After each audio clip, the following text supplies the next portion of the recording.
The post is titled, "How do I fix things with my husband? Hi, I recently posted my story somewhere else, but I was directed here because some people said that I might get some better help here. Feel free to read the whole story in my other post, but basically I cheated on my husband 3 years ago, and I'm trying to figure out how to get things back to normal. He used to be very affectionate and loving, but now he isn't at all. He doesn't even get upset with me. He's just completely ambivalent about everything. Like, he doesn't even care. I just want to know how to make our relationship go back to what it was like before. I don't want to get divorced, and it sounds like he doesn't either. What do I do?" Edit, I wanted to put this update here, but it's nothing super major. I wanted to thank everyone who's commented and sent me messages, both ones that were kind and the ones that were more harsh. Some of them were still extremely vulgar, but most were fairly reasonable. I've been directed to a lot of resources that will definitely be very helpful for me. Thank you so much for that. A lot of people have made the same arguments that he's only still here for 2 reasons, which are money and custody. I don't think that's the case, and I'll tell you why. For one thing, we have a prenup in place. My family is very wealthy, and my dad demanded we get a prenup before we got married. So I really don't think money is what's keeping him in this marriage. I also don't think he's staying for our daughter, although he definitely loves her to an extreme degree, and she's definitely the most important thing in the world to him. I firmly believe this. My husband never really had interest in having kids. When we discussed kids, he told me he was ambivalent to the idea. He'd have kids if I wanted them, pretty much. I've always wanted at least 2, but preferably 3, so that's how our daughter was born.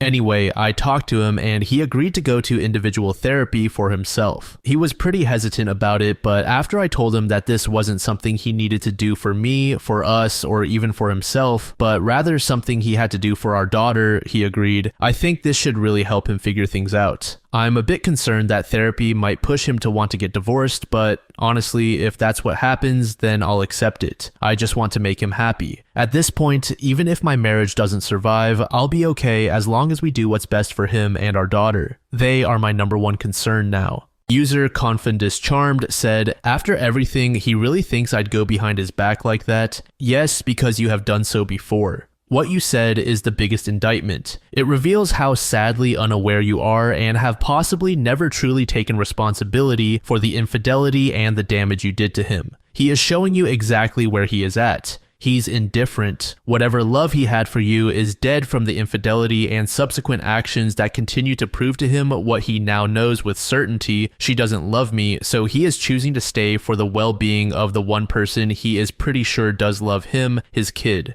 User, very upset and bitter, said, "Oh, I'm just going to add a few quotes I want to address, if that's fine to do on this sub since you encouraged us to look at it. So he's gone gray rock on you and he's checked out of the relationship. He's just there for your guys' daughter, to raise her together. With gray rocking, he's only giving you the barest of attention to make it through the day. You confronted him to change his behavior a year in. That's hardly your decision to make. Unfortunately, he is forcing himself to have and be in this relationship. Referring to my previous point, he is checked out. I'm also slightly concerned you're forcing him to have sex with you when he has no interest in doing so. Yes, he'd think that because that's exactly what you did. How can he trust you?" He brings up a very valid point, and you're harming your relationship for something that you did to it. Turn that anger elsewhere besides him. You were the one who did this, not him.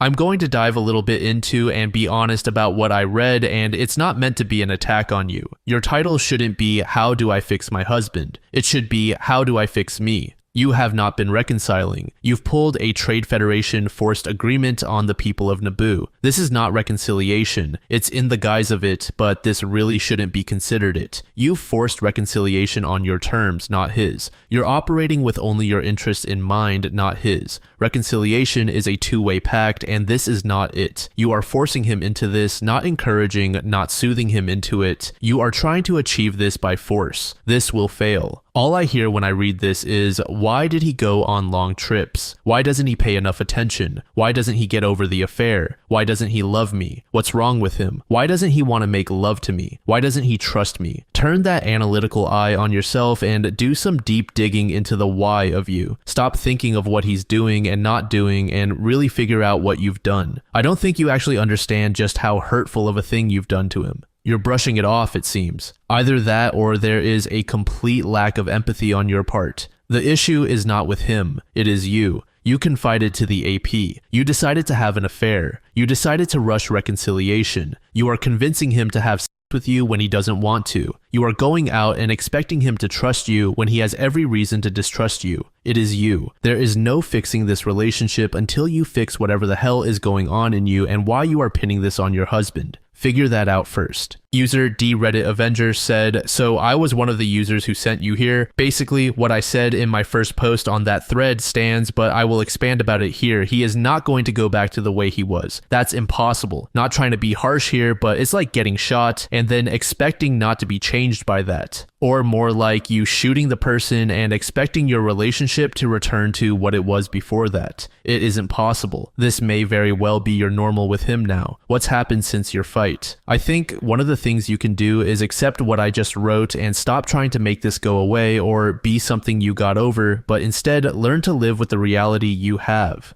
Accept it. It's clear he doesn't trust you. He isn't in a place where he is willing to be emotionally vulnerable with you. Basically, he will live with you and cordially interact with you, but that's really it. Probably because his motivation is to be with his kid now. Are you prepared to stay like this? It may never change. If it does, then you will have to earn his trust again, and maybe he will fall in love with you again. I suspect last time he pursued you. Now you will have to pursue him. But he may not, and it's obviously going to take a long time. Start with that reality. Live in that reality and quit trying to make him be what he won't ever be again. The man who just innocently loved you is gone. Those are your consequences, and honestly, you deserve them. They are also consequences for him too. I am sure he doesn't want to live like this, but he probably sees it as a means to an end to see his daughter. This isn't a man who is getting even with you. It's a man who is still suffering. This is why posting about how hard it is for you just proves you don't really get it. The general tone of your post doesn't seem from the place of, my husband is suffering and it kills me, but mostly, I am unhappy and I need him to get better so I can be happy again. It's mostly, how can I get what I want when I want it, which is now. Which is also the attitude that led to your affair. From your post, you say you met when you were 20 and 21 respectively. Let me ask, were you each other's first and only until your affair? Since your affair partner was a woman, did you know you were into women? Did he know? The thing with that is, the affair also changes your sexuality in a sense that this is something new that has been introduced into you and your husband's sexual history now. I am sure that complicates things for him. He may be asking if you are really into him in the first place, or if you were just unsure when you first met him and settled as to avoid social pressure. Maybe you're gay and he was your beard. I am sure he is also asking, how did you allow yourself to cheat? What are your thoughts on love and loyalty? What is it in you that allowed this to happen? Everything I wrote here are all things you will have to deal with and address. Doing so will make you a safer choice for him, though ultimately that choice is up to him.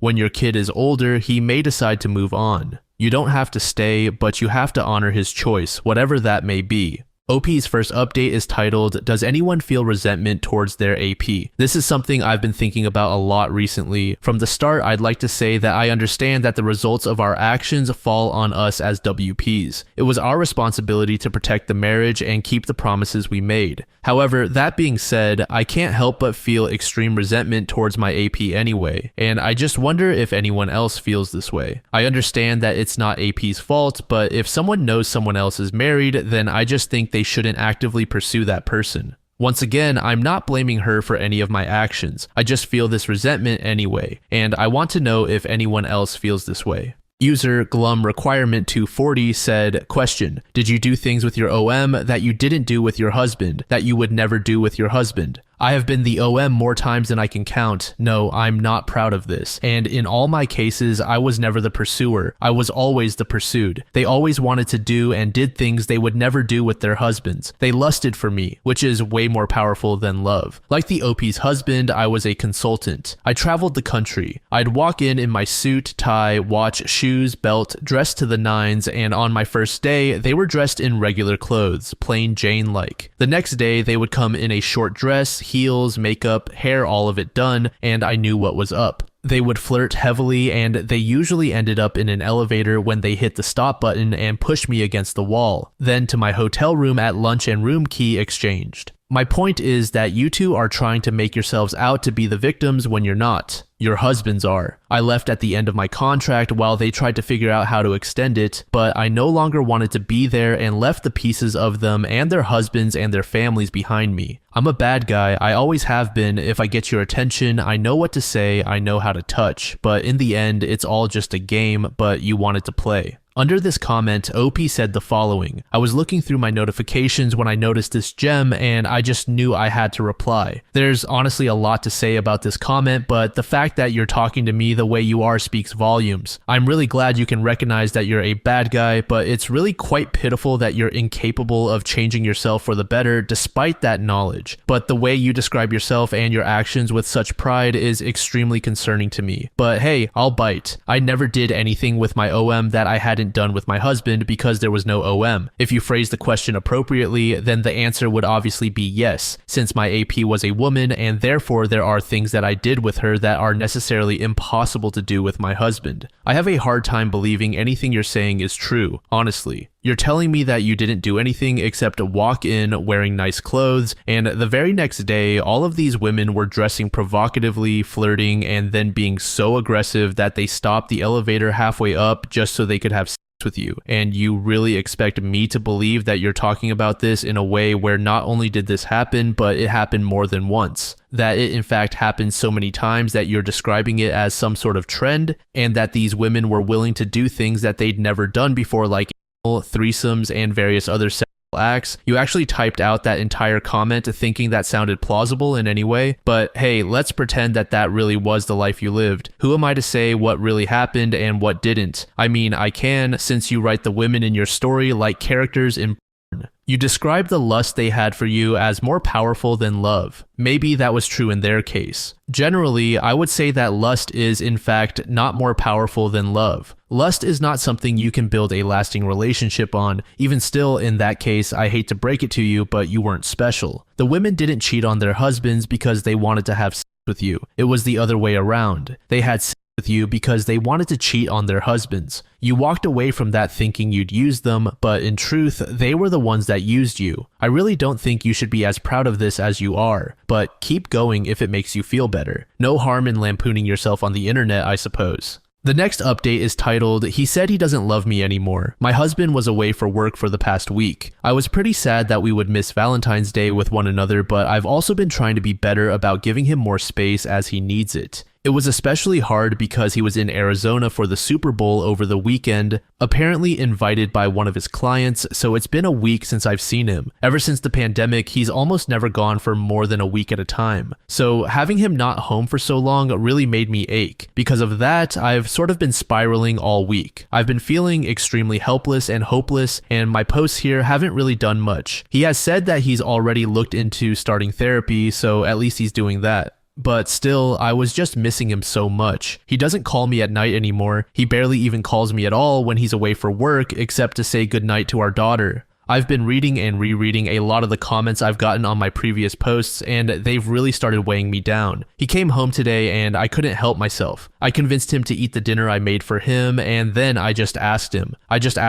"Do you still love me?" I don't know why I did it. Maybe it was just some sort of masochistic instinct that I had within me. It's not like I would have believed him if he said yes anyway. He just stared at me for a long time before sighing and shaking his head and replying no. Well, he really said, "I don't think so, probably not." But that's even worse than a no because that means he hasn't even really put any thought into it. That was exactly what I didn't want to hear, but it was sort of the answer I was expecting. I was already crying by that point, so I asked him if he ever loved me. He frowned and waited even longer before answering. Honestly, this part is sort of a blur, and I was already feeling like I was going to faint, so I honestly barely heard what he said. But I'm pretty sure he said something along the lines of him not knowing if he ever loved me, because he couldn't imagine just falling out of love with me the way that he did if he ever was truly in love with me to begin with. I just sat on the couch crying and I couldn't say anything else. He left and went to bed and said he was tired from traveling. Now I'm sitting here and typing this out, feeling worse than I've ever felt before, but also sort of determined. We're supposed to do our Valentine's Day date on Saturday since we missed the actual date. We have someone to take care of our daughter and we were going to spend the whole day together. I had a special surprise planned for him as well. I wanted to make him feel truly special.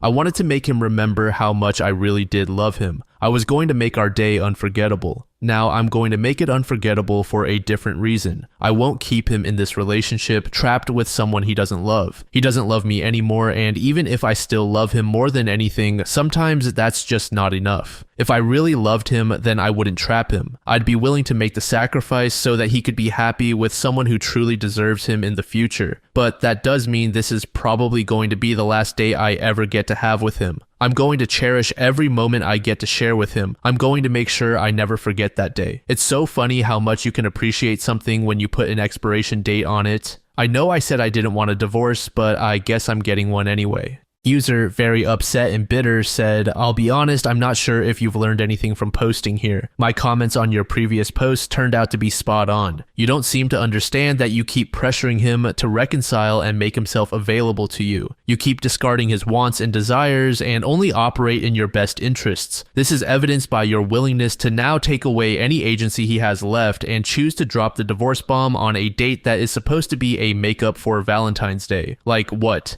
I think you're very interested in the comfort and security of relationships, but you are not at all interested in the work of maintaining one. In the same light as your family, you're going to break it up because you know it's going to be work. I think you know that you're going to have to put forth your best effort to have a chance, but it scares you and makes you uncomfortable. Reconciliation could work and be productive if you would put away your ego and unquenchable need for affirmation that led to your affair in the first place, and now affects your reconciliation efforts. A part of me also sees you finding excuses to finally end it, to be freed from the stress of trying now, which I think this was one. Do you think part of why he feels this way is because of how you've handled this recovery so far? The more I read into this, I have to wonder at what point he gave up, if it was right after D-Day or after your demands to get over the affair. Either way, I wish you the best. If you're going to take this step, I'd recommend a different date, maybe after that makeup date you have planned. I just think it's in very poor taste to drop a bomb like that during an event that's supposed to be an instance of bonding. It's your choice though, for better or for worse. User, well, that's tough, said, "She keeps trying to view the reconciliation only through her perspective and what she believes her husband's perspective is.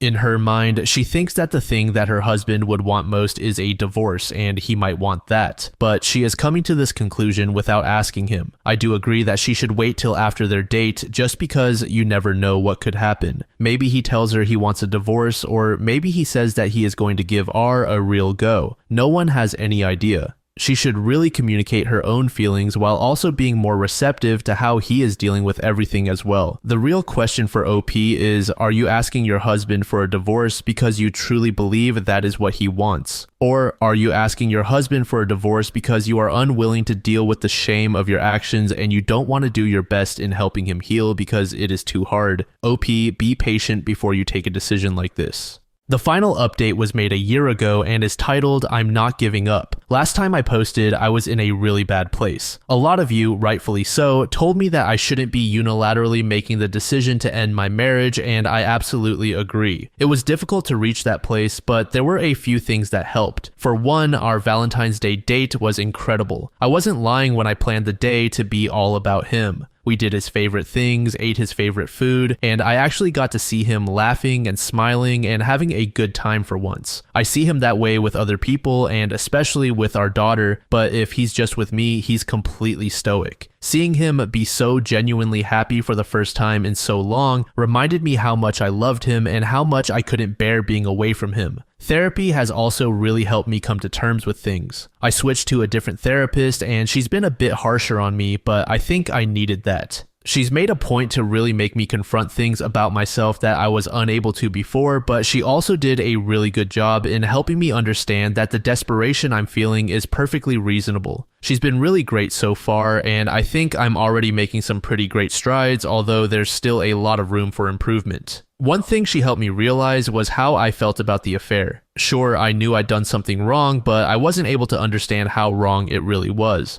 Part of me truly believed that it wasn't that bad since it was with another woman instead of a man. I think that's probably because my husband and I had discussed having a threesome with another woman before, but I ended up not wanting to go through with it because the thought of seeing him with another woman made me nauseous. I recognize now that it was a betrayal and a deception either way. The threesome would have been okay because he would have had the ability to consent and he could stop at any time. But I took that away from him by doing it behind his back. I also recognized that in the case of a threesome, it would have been just sex, but with my affair partner, there was an emotional component as well. While I was never in love with her, I was friends with her and I did genuinely care about her. On top of that, I recognized how it might have been even worse that it was with a woman. I can honestly say that I've never been attracted to a man besides my husband, to the point where I've even told him before that I'd consider myself a lesbian if it wasn't for him. At the time, this seemed like something harmless, but I now realize that my husband likely had thoughts about whether or not I'd be happier with a woman, and my affair just affirmed that for him.